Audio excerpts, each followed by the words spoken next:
Eh bien le bonjour à toi. Aujourd'hui, avec Caroline, nous allons te partager en direct un événement qu'elle a vécu.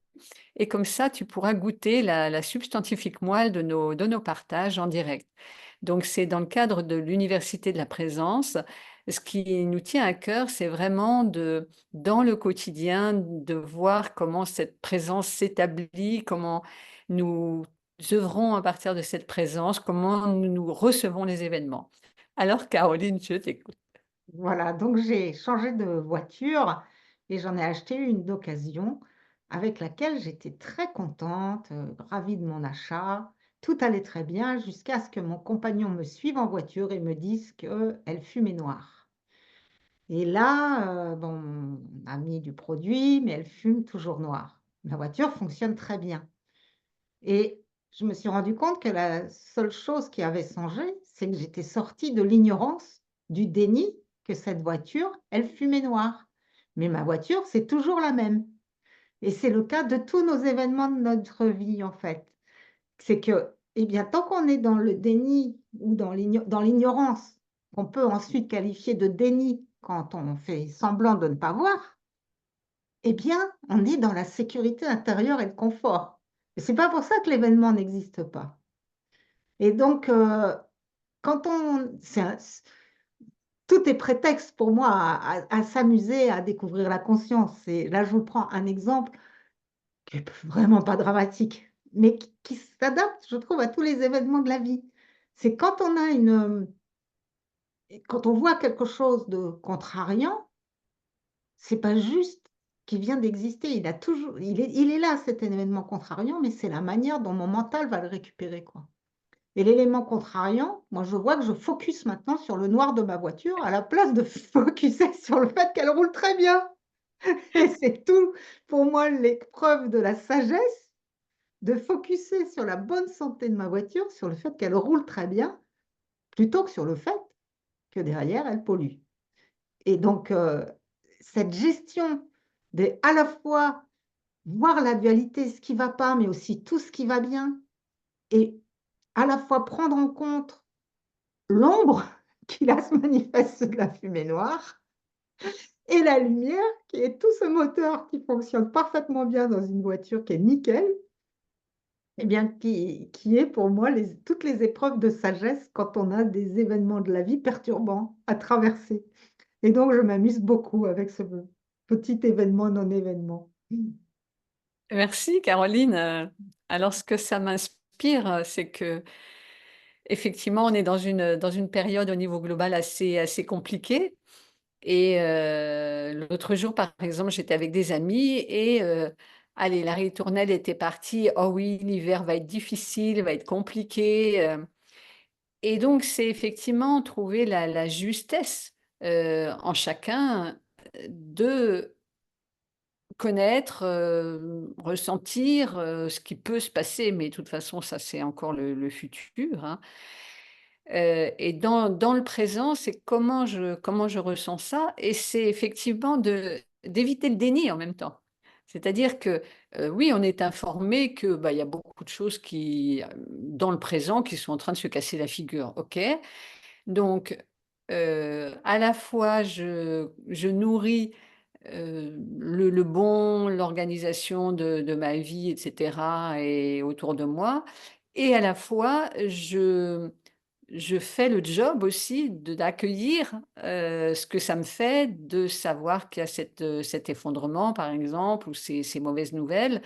Et c'est intéressant parce que c'est, effectivement l'histoire de focus et lâcher prise, hein. Et on va faire un webinaire là-dessus dans 8 jours, c'est-à-dire comment, on est à la fois, dans un présent, et à la fois comment le présent il englobe, éventuellement des germes de choses qui sont en train de partir en cacahuète, on va dire, et qu'il y a besoin là de s'occuper un peu pour que ça puisse se ramener dans l'alignement, on va dire, ou dans la justesse. Voilà, ça m'évoque ça. Oui, et moi, ça m'a amené aussi à bah, ça je vais peut-être te choquer, toi qui m'écoutes, mais j'ai pensé à mes fils avec lesquels, bien sûr, je ne vis pas, qui ont leur vie propre et qui ne sont pas à côté de moi. Et donc, eh bien, quand ils ne sont pas là et que je ne leur parle pas, ils sont toujours dans mon cœur. Il y a pas et c'est simple. Et je me disais s'ils arrivaient parce qu'il y a un jeune homme qui est décédé brutalement là, à côté de la maison, donc ça interpelle toujours. Et je me disais: «Mais quelle serait la différence s'ils étaient morts?» Eh bien, c'est juste que j'aurais l'idée que je les reverrai plus jamais. Mais en fait, dans mon présent, ça change rien, ils sont juste pas là et toujours dans mon cœur. Et là, c'est le jeu facile à nouveau, hein. Facile parce que là, je suis dans une période où je vous parle de projection de concepts, que mon corps émotionnel, il est très calme, hein. Je ne donne de leçons à personne, hein, parce que c'est là, quand on est touché personnellement, on fait ce qu'on peut avec notre humanité qui est souffrante, hein, donc surtout, bien resituer le contexte, hein, ils sont en pleine santé. Ouais. Et mais j'étais en voilà, en réflexion sur comment le mental, en fait, eh bien, dans sa projection du futur, du passé, enfin, comment il est tout le temps en train d'échafauder de la complication là où il y en a pas. Et ce qui m'interpelle aussi, c'est, j'ai repris une activité un peu en tant que vétérinaire et c'est la résilience des animaux. Hier, j'ai vu un chien qui avait un cancer qui lui mange la moitié de l'abdomen et ce Mmh. chien, il peut plus manger, mais il vit sur ses réserves. Il est hyper joyeux et en pleine forme.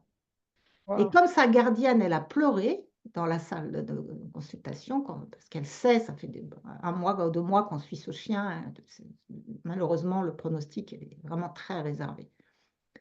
Et ce chien, il a sauté sur sa maîtresse et il lui a mis les 2 pattes vraiment sur la poitrine pour lui faire une léchouille. Ce chien, pour l'instant, il prend soin de ses gardiens.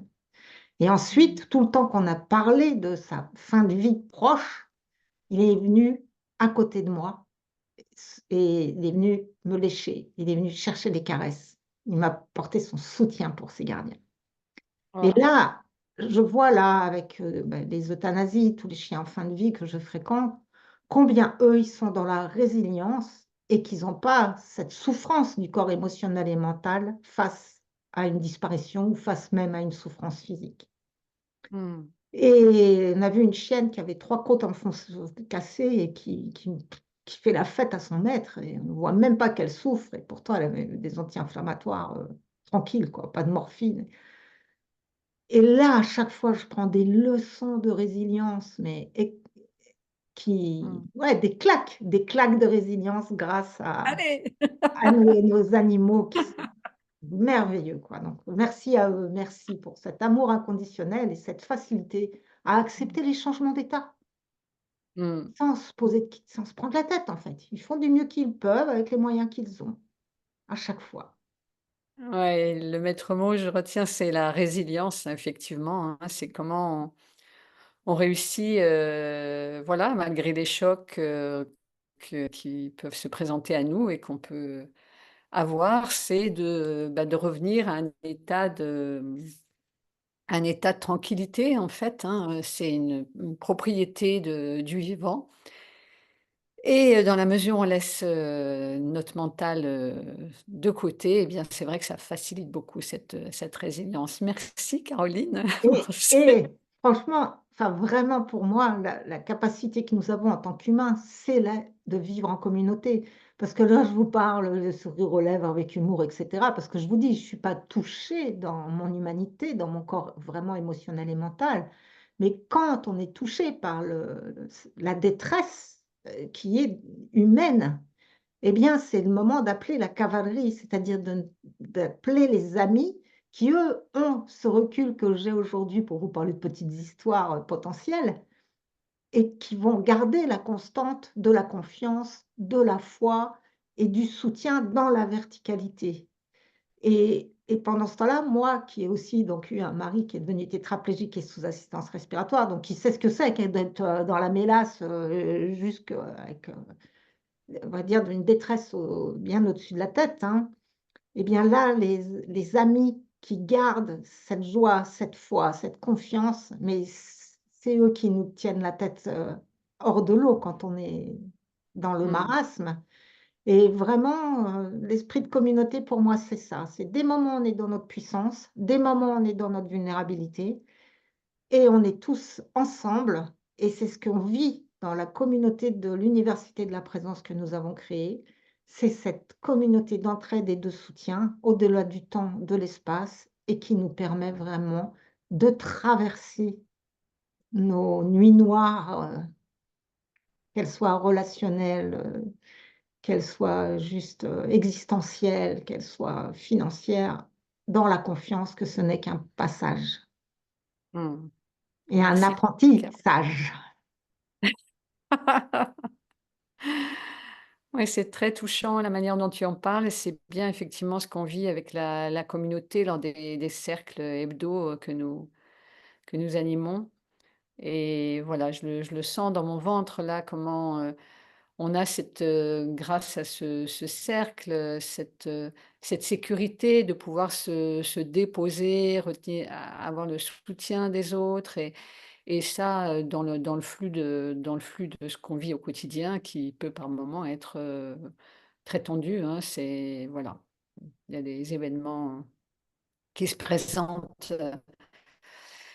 donc merci d'ailleurs à toutes les personnes, je les salue au passage, qui font partie de la communauté et qui, s'engagent de plus en plus parce que, nous avons vécu un cercle hier, merveilleux de rayonnement collectif où justement on prend soin de ce que les événements soulèvent en nous comme émotion et bienvenue à toi si tu as envie de rejoindre ou même de goûter, de venir à une soirée, voilà, c'est ce qui nous tient à cœur et c'est cet esprit de communauté dans l'unité.